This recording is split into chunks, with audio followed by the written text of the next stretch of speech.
Episode number 9 అవమానం అధికారం. దీపిక ఒక నిమిషం కిషోర్ వైపు చూసి చూపు తిప్పుకుంది. ఎందుకంటే కిషోర్కి తనకు హెల్ప్ చేసేంత క్యాపబిలిటీ ఉంది అని దీపిక అనుకోలేదు. నిన్న నా ఫ్రెండ్స్ కానీ వాళ్లకు సంబంధించిన వాళ్ళు కానీ ఎవ్వరూ హెల్ప్ చేయలేకపోయారు. మా డాడ్ కూడా ధనుంజయని ఎదిరించలేకపోయాడు. మరి నాకు సాయం చేసిందెవరు? ఇప్పుడు నేను ఎవరికి థ్యాంక్ యూ చెప్పాలి అని ఆలోచిస్తున్న దీపికకు సడన్ గా ఆమె మనసుకు రాహుల్ పేరు స్ట్రైక్ అయ్యింది. అవును, నేను నిన్న రాహుల్ని మాత్రమే హెల్ప్ అడిగాను. ఇక్కడున్నవాళ్లు కాక ఇంకా మిగిలింది రాహుల్ ఒక్కడే అని మనసులో అనుకుంటూ బ్యాగులో నుంచి తన ఫోన్ బయటికి తీసి వెంటనే రాహుల్కి ఫోన్ చేసింది దీపిక. ఫోన్ లిఫ్ట్ చేసిన రాహుల్, హే దీపిక, ఇప్పుడు ఎలా ఉన్నావు? అంతా ఓకేనా అని అడుగుతున్న రాహుల్ వాయిస్ లోని కన్సర్న్ కి దీపిక కొద్దిగా శాంతించి, హాయ్ రాహుల్, నేను బాగున్నాను. నిన్న ధనుంజయ్ ఇష్యూలో నువ్వు నాకు హెల్ప్ చేసావు కదూ అని చిన్నగా అనుమానంగా అడిగింది దీపిక. అవును దీపిక, నువ్వు నాకు కాల్ చేసే విషయం చెప్పినప్పుడు మొదట ఏం అర్థం కాలేదు. కొన్ని నిమిషాల పాటు ఏం చేయాలో అర్థం కాలేదు అని ఆగిపోయాడు. మరి ఎలా సాల్వ్ అయింది రాహుల్ అని అడిగింది దీపిక. మా డాడీని హెల్ప్ అడిగాను. విషయం అంతా విన్న మా డాడ్ కూడా భయపడ్డాడు. ధనుంజయ్ మ్యాటర్ సాల్వ్ అవ్వాలంటే ఒక చక్రవర్తి వల్లే పాసిబుల్ అని చెప్పారు. మా నాన్న చక్రవర్తి చిన్నప్పటి నుంచి క్లాస్మేట్. అందుకని మా నాన్న అంకుల్ని హెల్ప్ అడగడానికి వెళ్లారు. ఆ తర్వాత ఏం జరిగిందో నేను నాన్నని అడగలేదు అన్నాడు రాహుల్ నెమ్మదిగా. ఓ రాహుల్, థ్యాంక్ యూ. అయితే మీ నాన్న వల్లే ఈ ప్రాబ్లం సాల్వ్ అయింది. ధనుంజయ్ తనంతట తానే స్వయంగా మా డాడీ దగ్గరకు వచ్చి అపాలజీ చెప్పాడు. థ్యాంక్ యూ సో మచ్ అని ఎగ్జైటింగ్ గా అరుస్తున్న దీపిక వాయిస్ విని ఆశ్చర్యపోయాడు. కమాన్ దీపిక, థ్యాంక్స్ చెప్పేంత పెద్ద పని నేనేమి చేయలేదు. ఆ పరిస్థితుల్లో నా పొజిషన్లో ఎవరున్నా అదే హెల్ప్ చేస్తారు. నీ ప్రాబ్లం సాల్వ్ అయ్యి నువ్వు హ్యాపీగా ఉన్నావు, నాకు అదే చాలు అని తన ఆనందాన్ని వ్యక్తపరిచాడు Rahul. Oh Rahul, you are so sweet. మా కుటుంబం అంతా రోడ్డున పడేది. మీ డాడీ హెల్ప్ చేయకపోతే ఈ రోజు నా పరిస్థితి తలుచుకుంటే వామ్మో, ఆ ఊహకే భయమేస్తోంది. నేను జీవితంలో తలెత్తుకునేదాన్ని కాదు. Thank you Rahul, thank you so much అని ఎమోషనల్ గా అంది దీపిక. నువ్వు మరీ ఎమోషనల్ గా ఫీల్ అవుతున్నావు దీపిక. ఇందులో నేను చేసింది పెద్దగా ఏమీ లేదు. నీకోసం ఆ మాత్రం చేయకుంటే ఇంకెందుకు చెప్పు? ప్రాబ్లం సాల్వ్ అయింది కదా, హ్యాపీగా ఉండు అని అంటున్న రాహుల్ మాటలను మధ్యలోనే ఆపిన దీపిక, అదేంటి రాహుల్, ఇంత చేసి అంత హంబుల్ గా మాట్లాడతావు? నువ్వు చేసిన హెల్ప్ కి థ్యాంక్ యూ అనేది చాలా చిన్న వర్డ్. మేమందరం ఇక్కడ కాలేజ్ దగ్గర కేఫ్ లో ఉన్నాం. ప్లీజ్ నువ్వు కూడా వచ్చి జాయిన్ అయితే నేను చాలా చాలా చాలా హ్యాపీగా ఫీల్ అవుతాను అని రాహుల్ ని ఇన్వైట్ చేసింది దీపిక.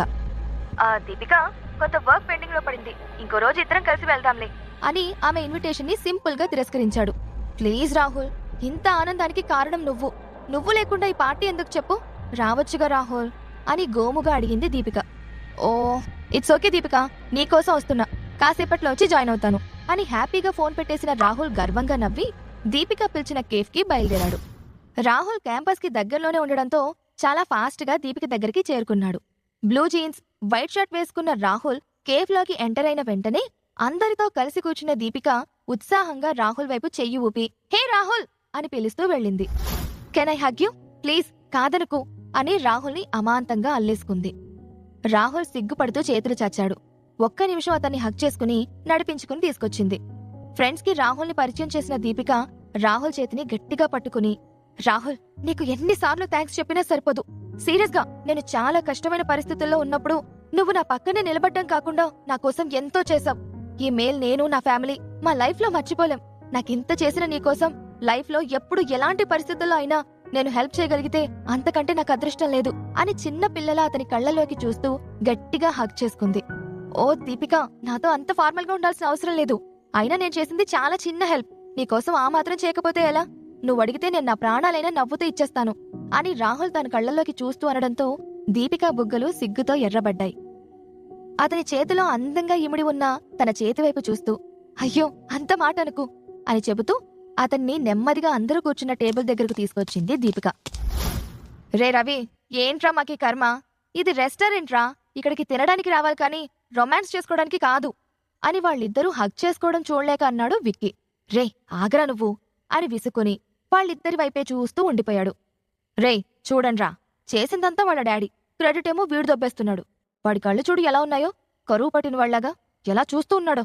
లేండి, అయ్యగారికి రెస్పెక్ట్ ఇవ్వాలి, లేకపోతే ఆ దీపిక అరిచి గోల పెడుతుంది అని విక్కీ చెవిలో మెల్లగా అన్నాడు తేజ.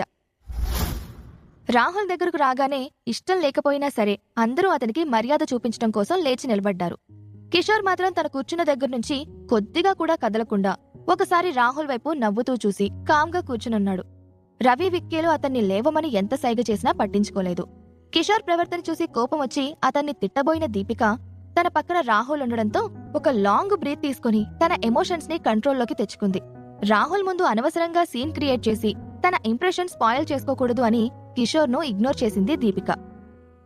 తను వచ్చిన వెంటనే అందరూ లేచి నిలబడ్డం చూసి ఆనందించిన రాహుల్, అయ్యో అందరూ ఎందుకు లేవడం, నేనేమైనా కాలేజ్ ప్రెసిడెంట్నా అని కూల్గా చెప్పాడు. తను చేయని పనికి క్రెడిట్ ని ఎంజాయ్ చేస్తున్న రాహుల్ వైపు చూసిన కిషోర్ కు జరుగుతున్నదంతా వింతగా అనిపించి తనలో తానే నవ్వుకున్నాడు. ఆ నవ్వు చూసి దీపికకి చిరాగ్గా అనిపించినా సైలెంట్ గా ఉండిపోయింది. అందరూ కూర్చున్న తర్వాత దీపిక రాహుల్ చెయ్యి పట్టుకుని, రాహుల్ నువ్వు నాతో వచ్చి నా పక్కన కూర్చో అంటూ క్యూట్ గా గారాలిపోయింది. అక్కడ ప్రతి చైరు 2 మనుషులు కూర్చోవడానికి వీలుగా డిజైన్ చేసుంది. కాని రాహుల్ కొంచెం బొద్దుగా ఉండడంతో ఆ చైర్ అతనికి ఒక్కడికే సరిపోయింది. ఇప్పుడు దీపికకు రాహుల్ పక్కన కూర్చోడానికి ప్లేస్ మిగల్లేదు. ఎంత సర్దుకుని కూర్చున్నా కంజెస్టెడ్ గా ఫీల్ అవడంతో చుట్టూ చూసిన దీపిక దృష్టి కామ్గా భోంచేస్తున్న కిషోర్ మీద పడింది. కిషోర్ ని చూసిన వెంటనే కిషోర్ అంటూ గట్టిగా పిలిచింది. దీపిక నోటి నుంచి హార్ష్గా తన పేరు విన్న కిషోర్ తినడం ఆపి ఆమె వైపే చూశాడు. కిషోర్, నువ్వు వచ్చిన పని అయిపోయిందిగా, నేను నిన్ను పిలవకుండానే వచ్చావు. ప్లస్ వచ్చినప్పటి నుంచి నాన్ స్టాప్ గా మెక్కి తింటూనే ఉన్నావు. ఇంకా ఆకలిగా ఉంటే చెప్పు, నేను నీకేదైనా ప్యాక్ చేయిస్తాను, హ్యాపీగా రూమ్కి వెళ్ళి తిందు. చూడు, ఇక్కడ ప్లేస్ చాలా తక్కువగా ఉంది, సో నువ్వు వెళ్ళిపోతే బెటర్ అని నా ఉద్దేశం అని అంటున్న దీపిక మాటలు, ఆమె చూపులు కిషోర్ కి చాలా అసహ్యంగా అనిపించాయి. దీపిక అలా మాట్లాడడంతో రవి, రేఖలు చాలా ఇబ్బందిగా ఫీల్ అయినా ఏమీ అనకుండా కామ్గా ఉండిపోయారు. దీపిక ఎత్తిపొడుపు మాటలు అతని గుండెల్లో బాకుల్లా దించాయి. ఫస్ట్ టైం అతను దీపికకు హెల్ప్ చేసినందుకు తనని తాను బ్లేమ్ చేసుకున్నాడు. అప్పటి వరకు అందరూ మాటలతో నవ్వుతూ హ్యాపీగా ఉన్న ఎన్విరాన్మెంట్ సడన్ గా ఒక రకమైన సైలెన్స్ తో నిండిపోయింది. అక్కడే ఉండి సీన్ క్రియేట్ చేయడం ఇష్టం లేని కిషోర్ గరళకంఠుళ్లాగా అవమానాన్ని గొంతులోనే దిగమింగి కామ్గా నవ్వుతూ తన సీట్ నుంచి పైకి లేచాడు. మనిషికి అతని డబ్బును బట్టి, వేసుకునే దుస్తులను బట్టి పక్కవాళ్లు విలువిస్తారు అని చిన్నతనంలో తన తాతయ్య చెప్పిన మాటలు గుర్తుకొచ్చిన కిషోర్ తనను ఎందుకు ఇన్ని సంవత్సరాలు ఒక నార్మల్ జీవితం గడపాలన్న కండిషన్ పెట్టారో మొదటిసారి అర్థమైనట్టుగా ఫీల్ అయ్యాడు. బరువెక్కిన గుండెతో బయటికి వెళ్లబోతుంటే, రే మామా మేం కూడా వస్తాన్రా అని తేజ చైర్లో నుంచి లేచాడు. కిషోర్ ఏదో చెప్పేలోపు, నా మీద రెస్పెక్ట్ ఉంటే నేను పిలిచినందుకు మీరు కూర్చోండి, లేదంటే మీ ఇష్టం అని దీపిక తేజ విక్కీలతో అంది. రే మీరు కూర్చోండ్రా, నాకివన్నీ అలవాటే అని అనుకుంటూ బయటికెళ్ళిపోయాడు. రాత్రి చీకటిలో వెన్నెల వెలుగుదారిలో ఒంటరిగా నడుస్తున్న కిషోర్ దూరంగా నిలబడి హ్యాపీగా టైం స్పెండ్ చేస్తున్న స్టూడెంట్స్ ని, ఆ పక్కనే నిలబెట్టి ఉన్న పానీపూరి బండిని నిర్లిప్తంగా చూశాడు. చాలాసార్లు లాస్యతో కలిసి కిషోర్ అక్కడ పానీపూరి తినడానికి వచ్చేవాడు. ఆమెతో సాయంత్రం కలిసి తిరిగిన క్షణాలు, చెప్పుకున్న మాటలు గుర్తొచ్చి గుండె బరువెక్కినట్టు అనిపించింది. ఇదే రోడ్డు మీద ఆమె కోసం వెయిట్ చేసేవాడు. ప్రేమగా ఒక గులాబీ పువ్వును తీసుకొచ్చిస్తే నవ్వుతూ తల్లో పెట్టుకునేది. పార్ట్ టైం జాబ్ చేసి లేటుగా వచ్చినా కూడా తను రమ్మంటే అర్ధరాత్రైనా చిటికలో వచ్చి వాలేవాడు. ఇక్కడే తనకి ఎన్నో గిఫ్ట్లిచ్చాడు. అక్కడ కనిపిస్తున్న టీ స్టాల్లో కాలం కరిగిపోయేదాకా మాట్లాడుకునేవారు. అడుక్కో జ్ఞాపకం. ఆ జ్ఞాపకాన్ని దాచుకుంటూ రోడ్డు మీద నడుస్తూ తల వంచుకుని వెళ్తున్నాడు కిషోర్. సరిగ్గా అప్పుడే ఆకాశంలో ఒక పెద్ద శబ్దం చేస్తూ ఉరుము ఉరిమింది. సడన్ గా ఉరుములు మెరుపులు స్టార్ట్ అయ్యాయి. ఇవేవీ పట్టించుకోకుండా నడుస్తున్నాడు. కాసేపటికి చిన్నగా చినుకులు పడ్డం మొదలైంది. కిషోర్ మనసు చాలా సున్నితమైంది. అందుకే లాస్య మోసం చేసి వెళ్లినా ఆమె మీద కోపం రాకుండా ఆ స్థానంలో విపరీతమైన దుఃఖం పొంగుకొచ్చింది. కళ్లల్లో ఉన్నపళంగా నీళ్లు తిరిగాయి. లాస్య ఆలోచనలు మనసులో నుంచి తీయలేకపోతున్నాడు. ఆ చినుకుల్లోనే కన్నీళ్లన్నీ కరిగిపోయాయి. వాన ఇంకా పెరగడంతో అక్కడి నుంచి రూమ్కి ఫాస్ట్గా నడుచుకుంటూ వెళ్లాడు. ఆఖరిసారి లాస్యతో మాట్లాడాలి అనిపించింది. తల తుడుచుకుంటూ ఫోన్ చేతిలోకి తీసుకున్నాడు. ఒక పక్క హోరిన వర్షం, ఉరుములు మెరుపులు వస్తున్నాయి. ఇంకో పక్క లాస్య ఆలోచనలతో అతని మనసు సతమతమవుతుంది. కరెక్ట్గా అదే టైంకి తన ఫోన్కి ఎవరో తెలియని కొత్త నెంబర్ నుంచి కాల్ వచ్చింది. ఆ నెంబర్ చూసి ఇరిటేట్ అయిన కిషోర్ దాన్ని ఎత్తాలా వద్దా అని కాసేపు ఆలోచించాడు.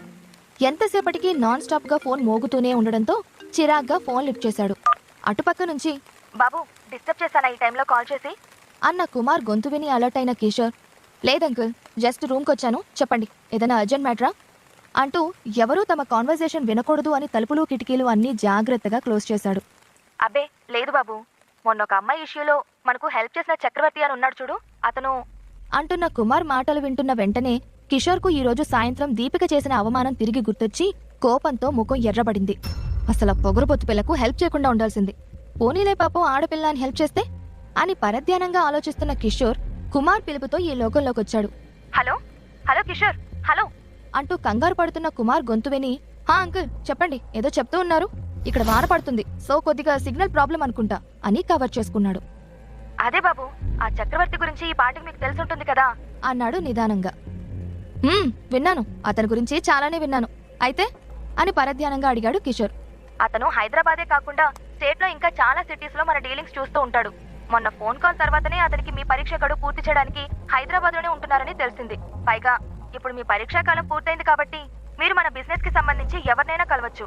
అందుకని అతను మిమ్మల్ని కలవాలని రిక్వెస్ట్ చేస్తున్నాడు అన్న కుమార్ మాటలు అర్థం కాని కిషోర్, నన్ను కలవడం ఎందుకు అన్నాడు కన్ఫ్యూజ్డ్ గా. అతను మనకి నమ్మిన బంటు. మీరు ఇక్కడ ఉన్నారని తెలిసిన క్షణం నుంచి మిమ్మల్ని కలవాలని తెగ ఆశపడుతున్నాడు. పైగా ఇప్పుడు మీకు గడువు కాలం పూర్తయింది. త్వరలో మీరు బిజినెస్ లోకి ఎంటర్ అవుతారు. ఇలాంటప్పుడు మన కింద పనిచేసే వాళ్లతో పరిచయాలు ఉండడం మంచిది బాబు అని పరిస్థితి ఎక్స్ప్లెయిన్ చేశాడు. అంకుల్, ఇప్పుడు ఇవన్నీ అవసరమా? అర్థం చేసుకోండి, నేనింకా కాలేజ్కి వెళ్తున్న కుర్రాన్నే. నాకు ఇలాంటివి ఇష్టం ఉండదు. మీరేదో ఒకటి చెప్పి ఈ మీటింగ్ ని తప్పించండి అన్నాడు కిషోర్ తన ఇరిటేషన్ ని కంట్రోల్ చేసుకుంటూ. అది కాదు బాబు, అతనిలాగా మన కోసం పనిచేసే వాళ్ళు ఇంకా ఉన్నారు. ఇకపై ఇలాంటి వారితో సఖ్యతగా మెలగాల్సిన సందర్భాలు మీ లైఫ్ లో ఎన్నో వస్తాయి.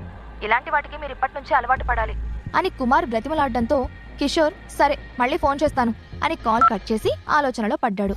దీపిక చేసిన అవమానం, లాస్య చేసిన మోసం మనసుని ముల్లులా గుచ్చుతున్నాయి.